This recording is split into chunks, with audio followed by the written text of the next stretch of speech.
오늘부터 주님의 십자가의 사랑 또 그 은혜를 깊이 묵상하는 한 주간을 보내려고 합니다. 예수님께서는 오전 9시에 십자가에 못 박히셨고 오후 3시까지 6시간 동안 십자가에 매달려 계셨습니다. 이 시간 동안 예수님께서는 7가지의 말씀을 우리에게 주셨는데요. 그 7가지의 말씀을 가상칠언이라고 합니다. 이 가상칠언에는 하나님께서 우리를 향한 놀라운 사랑의 메시지가 많이 묻어 있습니다. 우리가 이 예수님의 7가지의 이 메시지를 하나하나씩 묵상하면서 또 풍성한 은혜를 누리고 또 경험하고 깨닫는 한 주간이 되기를 간절히 소원합니다. 오늘은 그 첫 번째 말씀입니다. 누가복음 23장 34절 말씀인데요. 제가 말씀을 좀 읽어드리겠습니다. 이에 예수께서 이르시되 아버지 저들을 사하여 주옵소서 자기들이 하는 것을 알지 못함이니이다 하시더라. 예수님께서 남기신 첫 번째 메시지는요, 용서의 기도였습니다. 십자가에서 예수님께서는 저들을 사하여 주옵소서 이 기도를 하나님께 고백하고 계셨어요.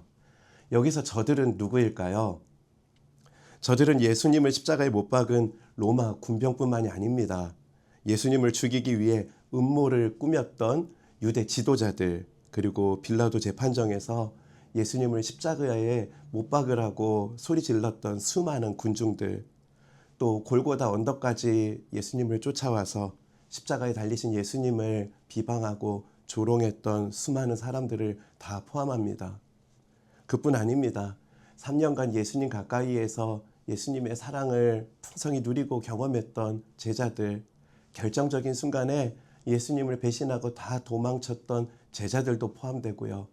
그리고 예수님께서 담당하셨던 이 죄는 그 자리에는 없었지만 오늘 저와 여러분의 죄도 예수님께서 십자가에서 담당하고 계셨다는 것입니다. 이에 대해 종교개혁자 마틴 루터는 이런 고백을 합니다. 예수님께서 말씀하신 저들 속에는 나도 포함되어 있다. 그분은 나를 위해 기도하셨고 나를 위해 피 흘리셨다. 예수님께서 저들을 사하여 주옵소서 이 기도 속에는 바로 저와 여러분도 포함되어 있었던 것입니다. 그리고 예수님께서 저들을 사하여 달라고 그 기도를 드린 후에 이런 고백을 합니다. 자기들이 하는 것을 알지 못함이니이다. 이런 용서의 기도를 드려요. 그런데 저들이 자기들이 하는 일을 과연 모르고 이 일을 했을까요? 그러지 않습니다. 저들은 아주 치밀하게 예수님께서 십자가에 달리실 것을 계획했습니다. 예수님께서 또 십자가에 달리시기를 그들은 아주 계략적으로 치밀하게 계획을 세웠던 거예요. 이것을 준비하고 또 그들의 준비 속에서 예수님께서는 십자가를 향해 나아갈 수밖에 없었습니다.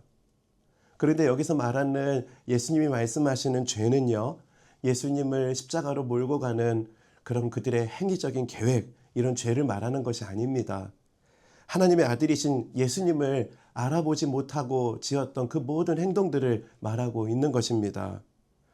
이에 대해서 사도 바울은 이런 이야기를 합니다. 이 시대의 통치자 중 어느 누구도 이 지혜를 깨닫지 못했습니다. 그들이 깨달았다면 영광의 주님을 십자가에 못 박지 않았을 것입니다. 이처럼 영적인 무지는 참 무서운 결과를 낳게 됩니다. 그래서 주님의 십자가를 묵상하면서 우리가 주님께 드려야 될 간절한 기도가 있습니다. 골로새서 1장 9절에서 10절 말씀입니다. 그 소식을 들은 날부터 우리는 여러분을 위해 계속 기도하고 있습니다.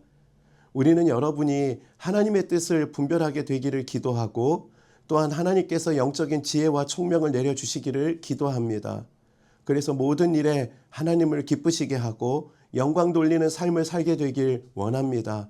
또한 모든 선한 일에 열매를 맺으며 하나님에 대해 더 많이 알아가길 기대합니다. 고난주간을 보내면서 이 기도를 주님 앞에 고백했으면 좋겠습니다. 하나님에 대해 더 많이 알게 되길 기대합니다. 십자가에 담겨있는 하나님의 놀라운 사랑, 또 하나님의 아들이신 예수 그리스도를 더 많이 알게 되기를 기도하는 그런 고난주간 되기를 간절히 소원합니다. 예수님께서 저들의 죄를 사하여 달라는 이 기도는 응답되었을까요? 물론입니다. 응답되었습니다. 당장 그 자리에 있던 자들이 이 응답을 경험하게 됩니다. 로마 군대의 백부장은요, 예수님의 십자가 곁에서 이런 고백을 합니다. 예수님을 향하여 섰던 백부장이 그렇게 숨지심을 보고 이르되 이 사람은 진실로 하나님의 아들이었도다 하더라. 수많은 전쟁에서 수많은 사람을 죽이기도 했고 수많은 사람이 죽는 것을 목도했던 사람이 바로 로마 군대 백부장이었습니다. 그런 군인 중에 군인이었던 백부장이요, 이 예수님의 한 사람의 죽음 앞에서 이 사람은 진실로 하나님의 아들이시다, 이것을 고백하고 있는 것입니다. 이런 백부장의 변화뿐만이 아닙니다. 누가복음 23장 48절을 보면은 십자가에 달려 죽으신 예수님을 구경하러 왔던 구경꾼들도 변화가 일어나게 됩니다. 이 일을 구경하러 모인 많은 사람들도 그 일어난 일을 보고 가슴을 치며 돌아갔습니다. 가슴을 치며 돌아갔다는 것은 회개했다는 것을 의미합니다. 이처럼 예수님의 기도는 응답되었어요. 그 자리에 뿐만이 아니라 이후에도 하나님께서는 이 기도에 신실하게 응답하고 역사하고 계십니다. 그 이후에 베드로가 너희들이 못 박은 이 예수님은 하나님의 아들이었다는 설교를 하게 되거든요. 사도행전 말씀을 보면은 이 베드로의 설교를 듣고 남자들의 수만 3,000명 그리고 5,000명이 예수님이 하나님의 아들이시라는 것을 깨닫고 회개하고 세례를 받았다는 것을 기록하고 있습니다. 남자들의 수만 8,000명이나 된다면은요, 여성들까지 포함하면은 실로 어마어마한 사람들이 예수님 앞에 돌아왔다는 것을 의미합니다. 이들 중에는 예수님을 십자가에 못 박으려고 했던 종교 지도자들도 있었습니다. 예수님을 십자가에 못 박기 위해서 치밀하게 계획을 세웠던 자들도 있었어요. 하나님은 이러한 자들까지도 하나님의 자녀로 회심하고 돌이키기를 원하셨습니다. 그리고 예수님의 이 기도에 신실하게 응답하여 주셨습니다. 저들을 용서해달라는 예수님의 기도, 그 기도의 응답은 성경 안에만 기록된 것이 아닙니다. 오늘 저와 여러분이 이 예수님의 기도의 응답이기도 합니다. 저와 여러분은 예수님의 기도의 응답의 열매입니다. 오늘 하루를 살아갈 때 이 예수님의 기도의 그 응답의 열매로서 감사하고 감격하며 그렇게 십자가의 은혜 안에서 살아가는 복된 날 되시기를 주님의 이름으로 축복합니다. 함께 기도하시겠습니다.